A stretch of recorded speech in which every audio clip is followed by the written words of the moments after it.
Hope you all are doing. I Swati Yadav from Noida Institute of Engineering and Technology, Pharmacy Institute, Greater Noida.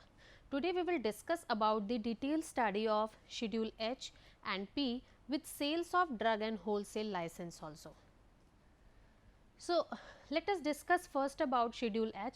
As I have discussed earlier about Schedule M in description in next previous lecture. So, today we will discuss about Schedule H. Schedule H according to Drug and Cosmetic, it comes in second amendment rule 2006. So, Schedule H is basically it gives the you can say description that give prescription drugs which are required to be sold by retail only when a prescription by registered medical practitioner. Without prescription, the drugs which comes under Schedule H cannot be buy by any consumers and cannot be sold by any retailer or wholesaler as well. Drug come under Schedule H should be labeled with the symbol RX and conspicuously displayed on the left top corner of the label. Drug is specified in Schedule H and comes within Narcotic Drug and Psychotropic Substance Act 1985 labeled with symbol NRX, which shall be in red and conspicuously displayed on the left top corner of the label. As we all know, narcotic drug always can be symboled with NRX, only be symboled with NRX, that will be quoted on the top of the left corner. Okay. So, there were some examples which comes under Schedule H which cannot be buy without prescription of RMP. Say for example, alprazolam, allopurinol, amikacin, atenolol, acyclovir, buspirone, azathioprine, captopril. Okay. So, इसी तरीके से carbidopa, clindamycin, सेट्रामिडिन etcetera, diazepam, these all are the drugs which comes under Schedule H and cannot be buy without prescription of doctor. For Schedule H also consider for monitoring use and misuse of antibiotics. Schedule H of the Drug and Cosmetic Act contain a list of 536 drugs which are required to be dispensed on the prescription of registered medical practitioner only. So, in order to have separate regulation to check unauthorized sale of antibiotics, a separate schedule as Schedule H1 was introduced under the Drug and Cosmetic Act. Which drug? Which schedule? Schedule H1, which comes under the 4th Amendment Rule 2013 to regulate sale of antibiotics exclusively. Basically, Schedule H having aim and objective to monitor the sale and consumption of antibiotics in population. Under Schedule H1, drug formulation should be labeled with symbol RX in red and conspicuously displayed on the left corner of the label with the following words in box with red border. Okay. So, say for example, this is prescription. So, RX will be quoted on the left top corner in red and conspicuously displayed on left corner of the label with the following words in the border of red. Okay. So, there will be also a warning for such kind of drugs, such kind of antibiotics, that is, it is dangerous to take this prescription except in accordance with the medical advice, not to be sold by retailer without the prescription of registered medical practitioner. So, next we will discuss about Schedule P. Schedule P is basically a life period of drug.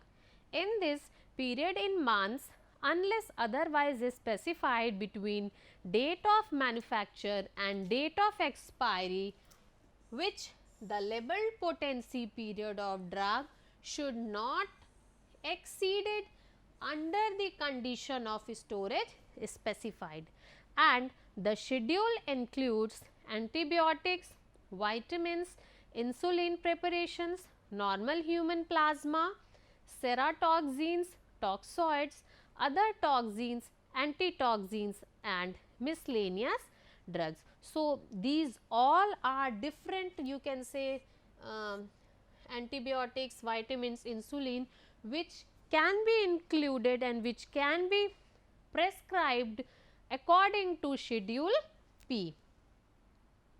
So, if we are talking here about schedule P, in this table we have discussion about the different type of drugs with period in month and condition for storage, ki what are the different conditions for different drug for storing according to schedule P. So, number 1, you can see here name of the drug is adriamycin.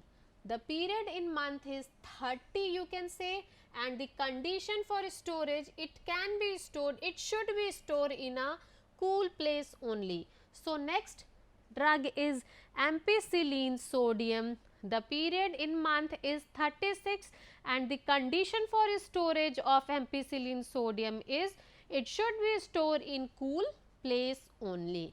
And the next third example you can see here is carbonicillin sodium powder. This drug is in powder form.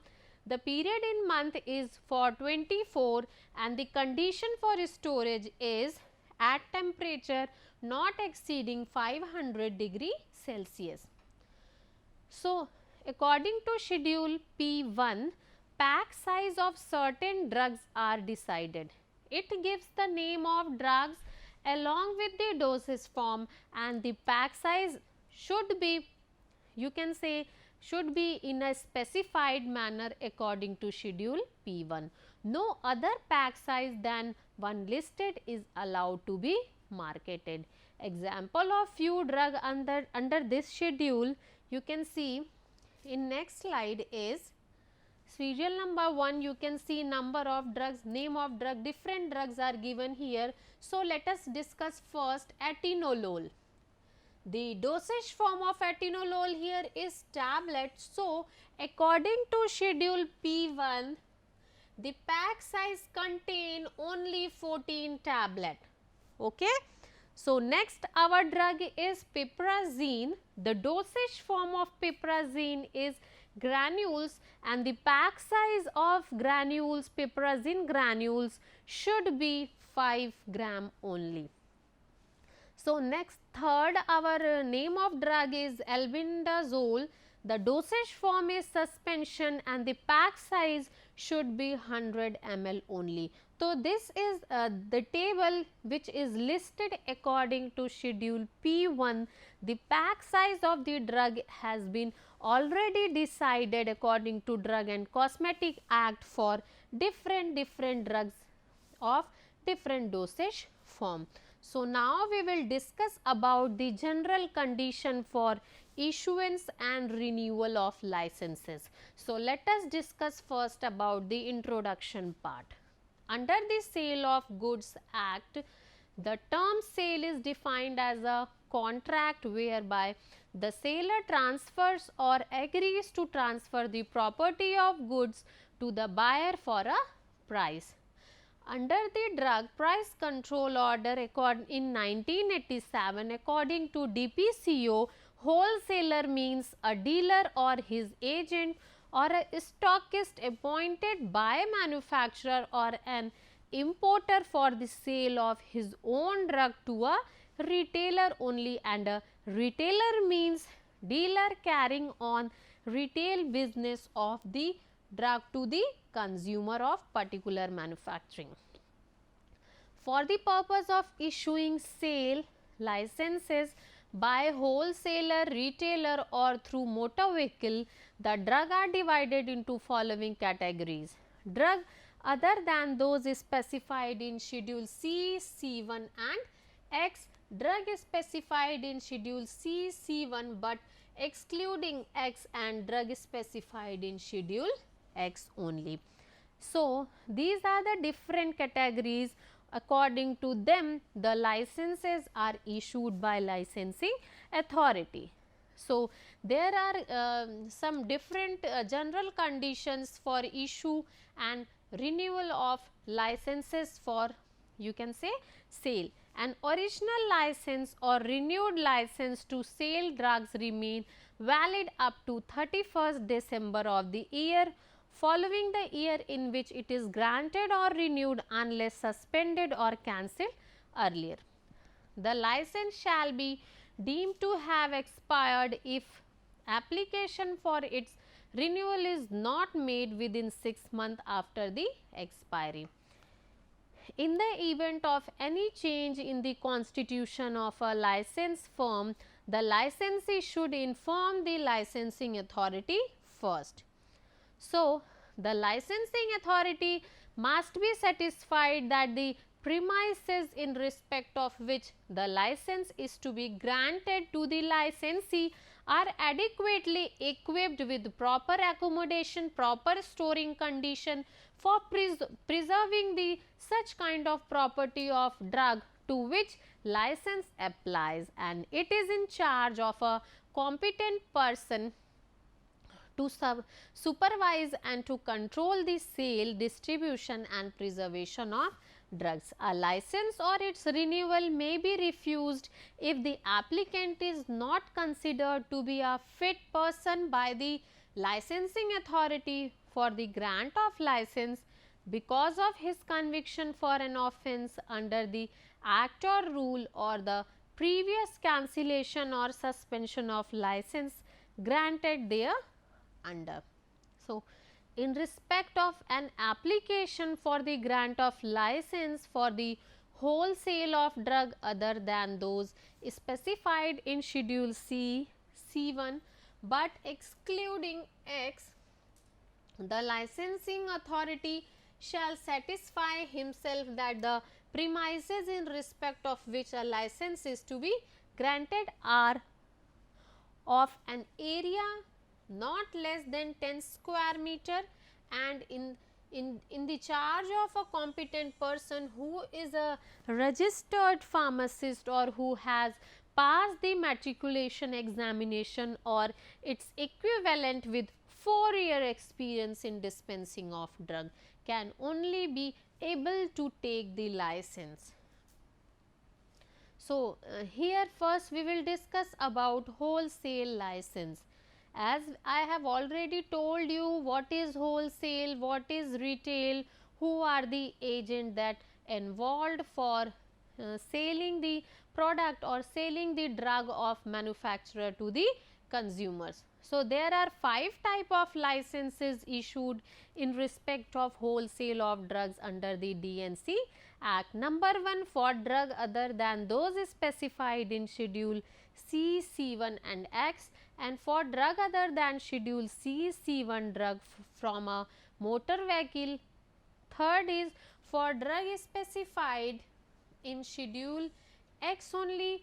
Fourth is for drug specified in schedule C and C1 excluding those specified in schedule X. Next is for last one is for drug specified in schedule C and C1 from motor vehicle. So, drug other than those specified in schedule C, C1 and X, let us first discuss about them. What are the additional condition by which the license can be renewed or by license can be issued to the licensee. The license should be displayed in a prominent place open to the public so that the license can be visible to all, and the licensee should comply with the provisions of the Drugs and Cosmetic Act 1940 and the rules thereunder in force. Drugs should be purchased only from a duly licensed dealer or manufacturer. Sale can be made to a person holding requisite license to sell or distribute the drug. However, this shall not apply to the sale of any drug to an offence or authority purchasing on behalf of government or a hospital, medical, educational or research institutions or a registered medical practitioner for the purpose of supplying to his patient. Okay. So, this particular conditions shall not be applied to sale of any drug to these all circumstances. Third is a manufacturer of beverages, confectioner biscuits and other non-medical product where such drugs are required for processing their products.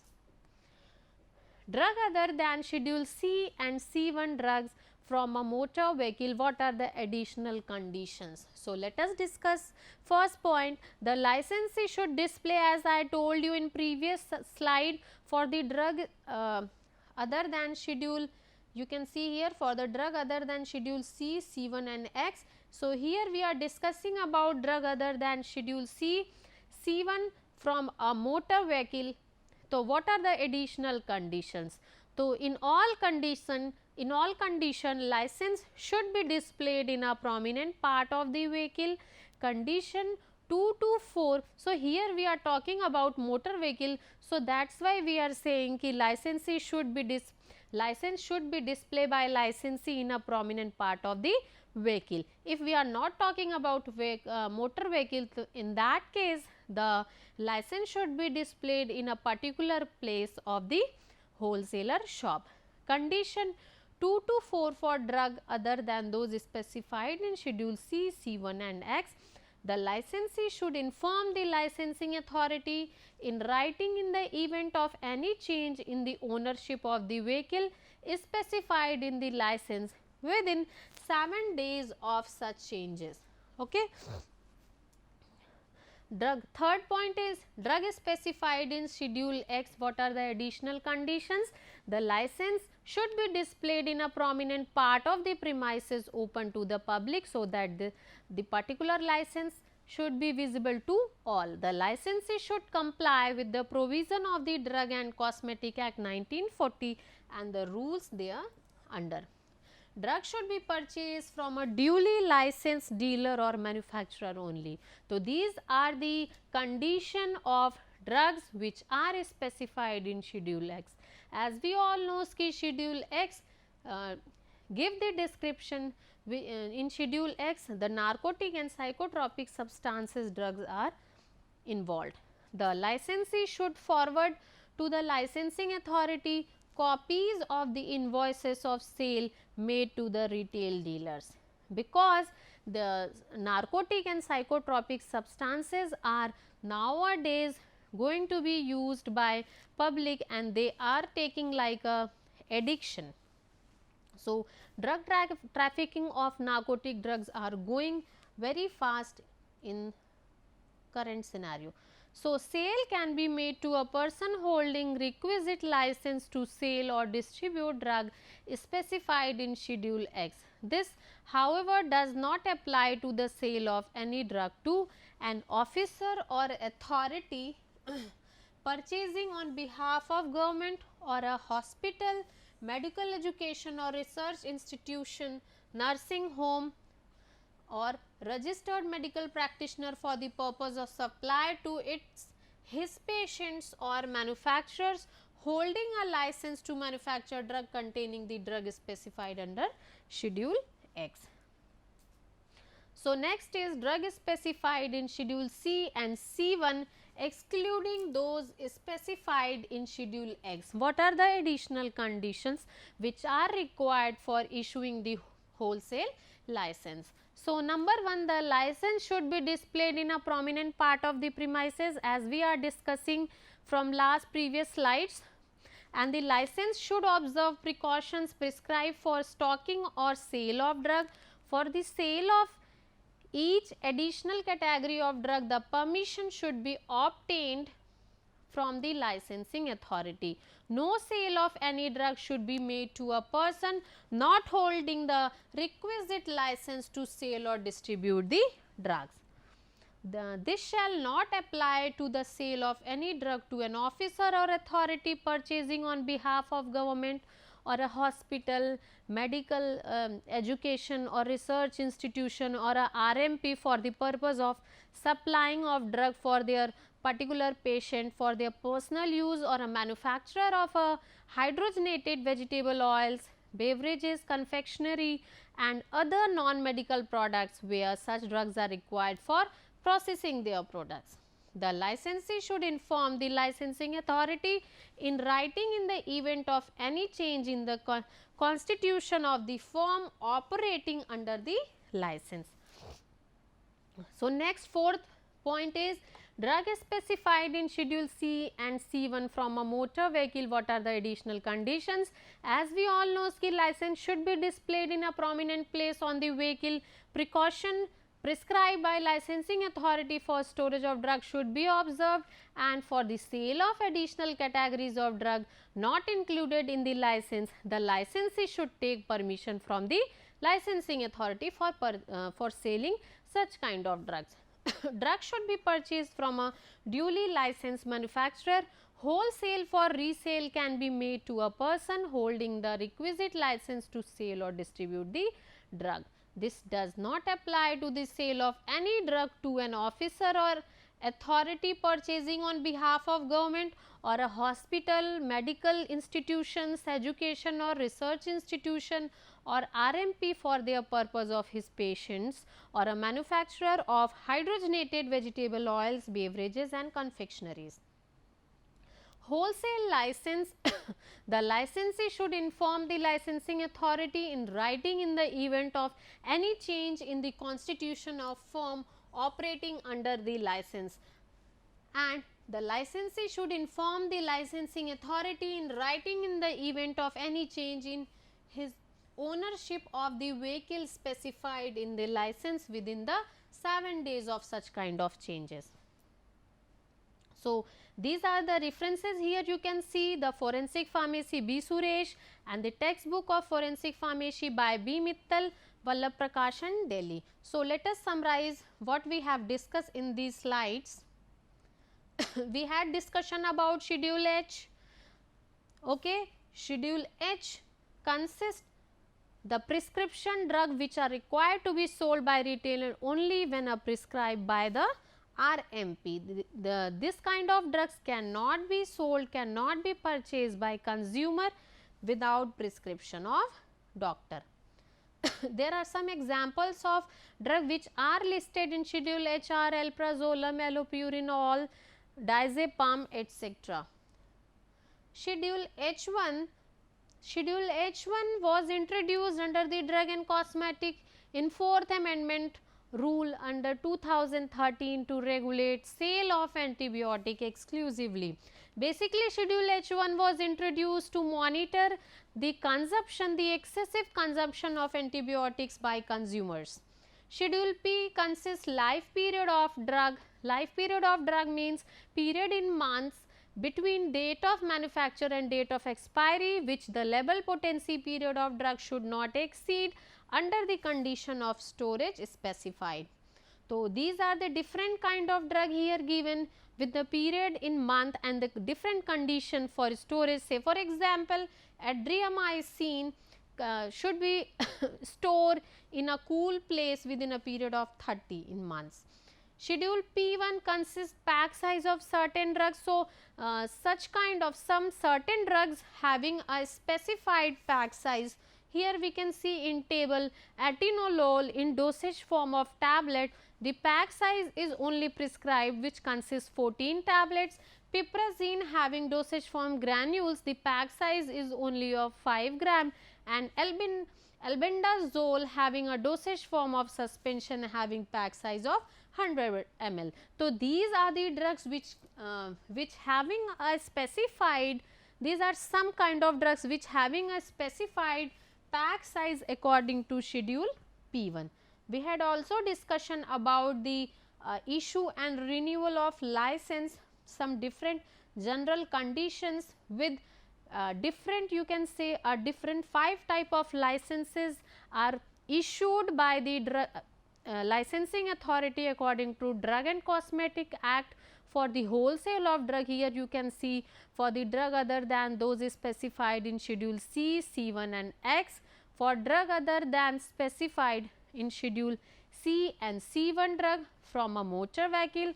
For drug specified in schedule X, for drug specified in schedule C and C1, excluding those specified in Schedule X, and last is for drug specified in Schedule C and C1 from motor vehicle. So, these 5 type of licenses are issued by licensing authority having additional and different condition for issuing the license for licensee.